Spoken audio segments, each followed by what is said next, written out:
Hello guys, welcome back to our channel. ఈరోజు మనతో ఉన్నారు amphi certified mutual fund distributor అయిన రమేష్ పసుపులెడ్డి గారు. సార్తో మాట్లాడదాం. Hi sir.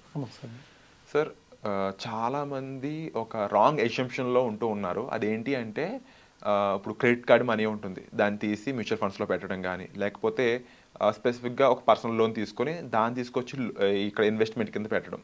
అంటే అప్పు చేసి ఇన్వెస్ట్మెంట్ చేయడం అనేది ఎంతవరకు కరెక్ట్, దానికి తగ్గ రిటర్న్స్ అనేవి వస్తాయంటారా? డెఫినెట్గా అండి, చాలా మంచి క్వశ్చన్. సో యాక్చువల్గా సెవే రూల్స్ గైడ్ లైన్స్ కూడా ఉన్నాయి. అంటే అప్పు చేసి ఇన్వెస్ట్ చేయకూడదని, ఎందుకంటే లాస్ అయ్యే అవకాశాలు ఎక్కువ ఉంటాయి షార్ట్ టర్మ్లో అనేసి.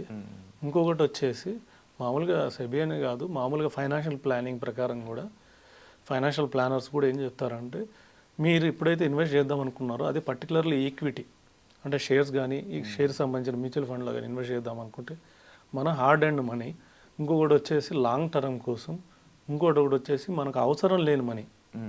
అంటే మనకి ఇప్పుడే అవసరం లేదు, ఈ మనీ మనకి ఫ్యూచర్లో అవసరం, ఆ అమౌంటే ఇన్వెస్ట్ చేయాలి. ఓకే. చాలామంది ఏం చేస్తున్నారంటే 18%లకి 24%లకి లోన్ తీసుకొని అవి షేర్స్లో ఇన్వెస్ట్ చేస్తున్నారు. ఏమనుకుంటున్నారంటే కొన్ని షేర్స్ 10% 1 మంత్లో పెరుగుతున్నాయి కదా, లేదా 10 times పెరిగినాయి కదా లాస్ట్ 1 year అని అందులో ఇన్వెస్ట్ చేస్తున్నారు. వాళ్ళు ఒకటి గుర్తుపెట్టుకోవాలి, లాస్ట్ ఇయర్ 10 times పెరిగిందంటే అది కొద్దిగా కరెక్ట్ అయ్యే అవకాశం ఎక్కువ ఉంది. లాస్ట్ మంత్ 10% పెరిగిందంటే ఇప్పుడు 10% పెరిగే అవకాశమే, 10% తగ్గే అవకాశం ఎక్కువ ఉంది. పెరిగే అవకాశం లేదన్నాం, దానికి ఏమైనా ఆర్డర్స్ ఉండొచ్చు, దానికి ఏమైనా న్యూస్ ఉండొచ్చు, పెరగచ్చు, కానీ పెరిగే అవకాశం కన్నా తగ్గే అవకాశమే ఉంది. డిఫరెంట్ ప్రాబబిలిటీస్ ఉంటాయి. అవును, ఈక్విటీలో మ్యూచువల్ ఫండ్లో లాంగ్ టర్మ్లో పెరిగే అవకాశం ఉంది, షార్ట్ టర్మ్లో పెరిగే అవకాశం కన్నా తగ్గే అవకాశమే ఎక్కువ ఉంటుంది. ఓకే. సో మార్కెట్లు ఇలాగే ఉంటాయి, పెరుగుతుంటే తగ్గుతుంటాయి. కానీ షేర్స్ మ్యూచువల్ ఫండ్ ఇవి లాంగ్ షార్ట్ టర్మ్ కోసం ఇన్వెస్ట్ చేయకూడదు. అది కూడా నేను ఇందాక అన్నట్టు మనకు అనవసరమైన అవసరం, ఇప్పుడు అవసరం లేని మనీ ఫ్యూచర్లో అవసరమైన మనీ ఇన్వెస్ట్ చేయాలి. అందుకని ఈ లోన్ తీసుకుని ఇన్వెస్ట్ చేసే వాళ్ళకి ఇది ఎప్పటికైనా ప్రమాదమే. ఓకే. అండ్ ముఖ్యంగా సేవింగ్స్తో పాటు చాలామంది ఏంటంటే ఇన్వెస్ట్మెంట్స్కి ఎక్కువ స్కోప్ చూపిస్తున్నారు ఈ టైంలో. శాలరీడ్ పర్సన్స్ ఎక్కువ ట్యాక్సేషన్కి సంబంధించి కూడా మెయిన్గా చాలా పాయింట్స్ తెలుసుకోవాలని అనుకుంటూ ఉన్నారనమాట. అంటే both investments at the same time financial management at the same time taxation, ఈ మూడింటికి సంబంధించి చాలా గైడెన్స్ రిక్వైర్మెంట్ ఉందన్నమాట. దీనికి సంబంధించి మీరు వర్క్షాప్స్ కానీ ఎలాంటివి, ఒక డేటా ప్లేస్ ఎలాంటిది ప్లాన్ చేయబోతున్నారు ఇన్ ఫ్యూచర్? డెఫినెట్గా అండి, వర్క్షాప్స్ కంపల్సరీ కండక్ట్ చేయాలి. ఎందుకంటే ఫైనాన్షియల్ ఎడ్యుకేషన్ ఒకటి కంపల్సరీ. ఎందుకు ఇన్వెస్ట్ చేయాలి సేవింగ్ కన్నా? సేవింగ్ చేస్తే 6% ఎఫ్డీలో, 6% 7% కానీ రాదు ఎఫ్డీలో. కానీ ఇన్ఫ్లేషన్ 7% ఉన్నప్పుడు మనం అందులో ఇన్వెస్ట్ చేస్తే మన డబ్బులు పెరగవు. సో వారన్ బఫెట్ ఏమంటారంటే, మన డబ్బులు మనం పడుకొని నిద్రపోతున్నప్పుడు కూడా అవి పెరుగుతుండాలి. ఓకే. అవి పెరుగుతున్నప్పుడే మనం గ్రో అవుతున్నట్టు.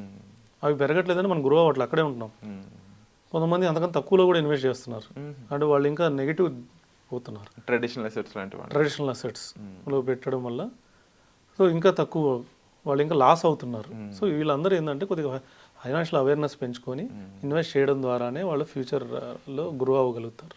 అంటే ఈ ఇన్వెస్ట్మెంట్స్లో అంటే మీరు చెప్తున్నప్పుడు మ్యూచువల్ ఫండ్స్ కానీ, ఇండెక్స్ ఫండ్స్ కానీ, ఇంకా ఎలాంటి విషయాలు వీళ్ళకి మీరు చెప్పబోతున్నారు ఈ వర్క్షాప్స్లో?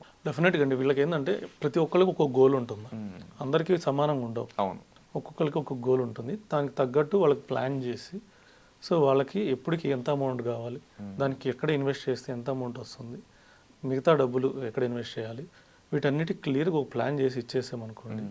ఇంకా లేకపోతే ఏమైనా ప్రస్తుతానికి ఏమైనా అమౌంట్ తక్కువ పడితే ఆ అమౌంట్ మళ్ళీ ఎప్పుడు ఇన్వెస్ట్ చేయాలి, ఏ మార్గాలు ఉన్నాయి, వీటికి టైలర్ మేడ్ ప్లాన్ ద్వారా చేసేస్తే హ్యాపీగా రిలాక్స్గా గోల్ మనం అచీవ్ అయిపోతాం. ఈ ఇన్వెస్ట్మెంట్స్ అనేవి ఏ ఏజ్ గ్రూప్ వాళ్ళు చేయొచ్చు అంటారు?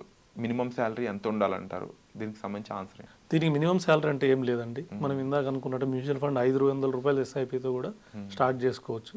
ఒక 10,000 ఎంప్లాయ్ అయినా, 15,000 ఎంప్లాయ్ అయినా ఒక 500 నుంచి 1000 రూపాయలతో స్టార్ట్ చేసుకొని వాళ్ళ శాలరీ పెరిగే కొద్దీ, వాళ్ళ గ్రోత్ పెరిగే కొద్దీ, వాళ్ళకి మధ్యలో ఏమైనా అమౌంట్ ఎక్కడి నుంచైనా వచ్చినా కానీ ఇన్వెస్ట్ చేసుకుంటా కూడా గోల్స్ అచీవ్ అవ్వచ్చు. Wonderful sir. అండ్ ముఖ్యంగా చాలామందికి ఏంటి అంటే ఇన్వెస్ట్మెంట్స్ చేయడం వరకు ఇంట్రెస్ట్ ఉన్నా కానీ స్టాక్ మార్కెట్ అనగానే అంత నాలెడ్జ్ కానీ లేకపోతే అంత ఇన్ఫర్మేటివ్ బేస్ కానీ ఎక్కడ లేదనమాట. అండ్ అదర్ సైడ్ ట్రేడింగ్ అనేది కానీ లేకపోతే ఇంట్రాడే ట్రేడింగ్ అనేవి ఎక్కువ ఇబ్బందికి గురి చేయడానికి, లాస్ ఆఫ్ మనీ చూపించడానికి రీజన్తో వాళ్ళు ఎక్కువ వెనకబడిపోతున్నారు. ట్రెడిషనల్ అసెట్స్ అయిన గోల్డ్, ల్యాండ్ వీటిలో ఇన్వెస్ట్ చేయడానికి ఎక్కువ స్కోప్ చూపిస్తూ ఉన్నారనమాట. బట్ ఇన్ రియాలిటీ ఏది రైట్ ప్లేస్మెంట్ అంటారు? మోర్ దెన్ స్టాక్ మార్కెట్ కంటే కూడా ఈ గోల్డ్ లేకపోతే ల్యాండ్ వర్త్ అంటారా? డెఫినెట్గా అండి, చాలా మంచి క్వశ్చన్. ఇది అందరికీ కన్ఫ్యూజ్ అయ్యే క్వశ్చనే. అసలు first of all trading, intraday ఇది అసలు ఇవి గ్రోత్ని మనని గ్రో కానివ్వు. ఎందుకంటే వచ్చే కన్నా పోయేది ఎక్కువ ఉంటుంది. ఓకే. ఇవన్నీ జూదంలో ఏమైందంటే ఫస్ట్ కొద్దిగా అమౌంట్ వస్తాయి, తర్వాత దానికి 10 డబ్బులు పోతాయి. ఈ ట్రేడింగ్ కూడా ఇంతే. సో దీని జోలికి వెళ్ళకుండా మనకున్న ట్రెడిషనల్ మంచి ఇన్వెస్ట్మెంట్ అసెట్స్ ఏంటంటే మ్యూచువల్ ఫండ్ ఒకటి, తర్వాత వచ్చేసి రియల్ ఎస్టేట్ ఒకటి, గోల్డ్ కూడా కొంచెం. ఇది కొంచెం గోల్డ్ మరి ఎక్కువ కాకుండా దీన్ని మనం 3 రకాలుగా ప్లాన్ చేసుకొని మూడిట్లో ఇన్వెస్ట్ చేయాలి. మళ్ళీ మొత్తం మ్యూచువల్ ఫండ్లో పెట్టడం కరెక్ట్ కాదు, మొత్తం రియల్ ఎస్టేట్లో పెట్టడం కరెక్ట్ కాదు, మొత్తం గోల్డ్లో పెట్టడం కూడా కరెక్ట్ కాదు. గోల్డ్కి తక్కువ భాగం అంటే మన ఇన్వెస్ట్మెంట్లో ఒక 10%, 20% కన్నా ఎక్కువ భాగం ఇవ్వకూడదు, ఎందుకంటే ఎక్కువ గ్రో కాదు. తర్వాత రియల్ ఎస్టేట్ మనం ఇందాక అనుకున్నట్టు లోన్ తీసుకొని అట్లా పోవడం కన్నా మెయిన్ మ్యూచువల్ ఫండ్లో ఎస్ఐపి ద్వారా కొద్దిగా అమౌంట్ ఇన్వెస్ట్ చేసుకొని ఆ అమౌంట్ ద్వారా కొనడం, ఇట్లా మూడిట్లో ఇన్వెస్ట్ చేస్తే కంపల్సరీగా వెల్త్ క్రియేట్ అవుతుంది. Wonderful sir. And wealth creation సంబంధించి ఎన్నో ఇన్ఫర్మేషన్ మాకు ఇస్తూ ఉన్నారు. Thank you so much sir. Thank you అండి.